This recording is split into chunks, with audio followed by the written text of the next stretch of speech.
Morning everyone, hope everyone's had a really great week so far. So the boatbuilding news roundup for this week, Monaco-based luxury yacht brand Wally has revealed renderings of its new Wallywhy 150 model. So the Wallywhy 150 is the latest addition to the Wallywhy range after the release of the shipyard's first full wide-body yacht, the Wallywhy 200, in September 2021. So Wally says it's placed great emphasis on the yacht's exterior areas, with the choice of sundeck featuring a complete dining option and a kitchen with grill, fridges and all the open air living amenities at sea.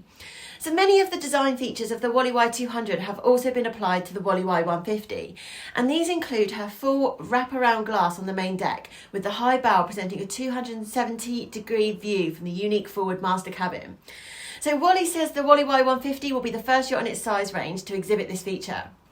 Sporting a curved ceiling, the living area also has the highest headroom in its class, reaching heights of up to 2.5 metres. Onboard accommodation is for 8 guests across 4 bedrooms, with 4 crew members also housed in 2 large cabins. So with optional 3 IPS 1350 engines, the Wallywhy 150 can reach a maximum speed of 23 knots, or 21 knots with standard propulsion of 3 IPS 1200 engines. And it's reported that the 2022 Discover Boating Miami International Boat Show generated more than $955 million, created over 5,000 jobs and attracted 100,000 visitors during its 5-day run. So a new economic impact report examines the outcome of the 2022 event held between the 16th and the 20th of February at Miami's Biscayne Bay. So the report concludes that the show attracted 100,000 visitors, with a 41% of visitors travelling from outside of Florida.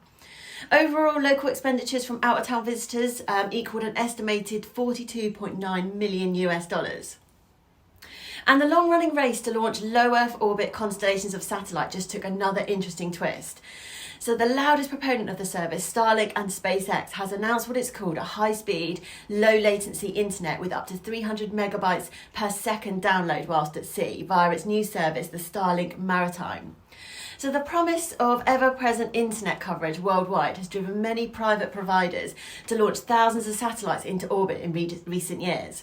There are at last count, at least 12 individual providers vying for LEO's supremacy. And Starlink alone envisages that it will launch 42,000 in order to make this coverage universal via its offering a reality. So one of the primary benefits of LEO constellations is that they offer significantly reduced latency in communications.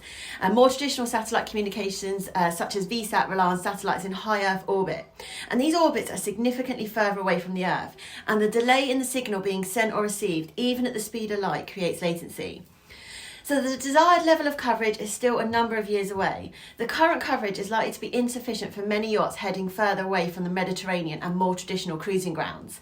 And the forecasted growth of the network is likely to change this equation significantly, with services in the North Atlantic and North Pacific scheduled to start in Q4 of 2022 and global service in Q1 of 2023.